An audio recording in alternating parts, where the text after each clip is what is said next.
₹7700 is divided among A, B and C such that 4 times of A's share is equal to 2 times of B's share. এর মানে হলো A এর 4 গুণ equals to বলেছে B এর 2 গুণ মানে 2B, which is equal to 6 times of C's share. এটা আবার সমান হবে 6C এর সাথে।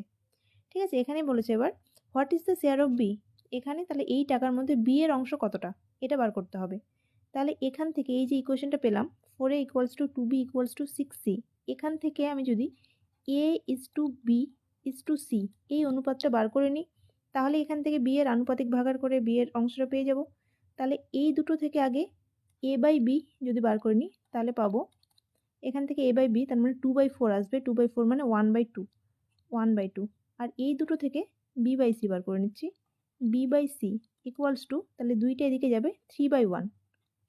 তাহলে এবার অনুপাতটা এখানে বার করে নিচ্ছি A is to B is to C, A is to B equals to 1:2, 1:2 আর B is to C equals to 3:1, 3:1।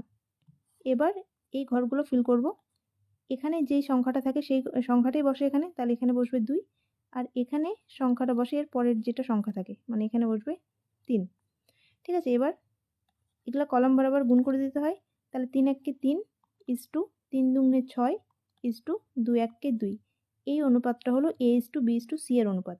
এবার এখানে B এর চেয়েছে, তাহলে B হচ্ছে এটা 6, তাহলে 6 বাই এই তিনটের যোগফল হবে, তাহলে 6 2 8 আর 3 11, তাহলে 6 এর 11কে গুণ করব হচ্ছে এই সংখ্যাটা দিয়ে 7700।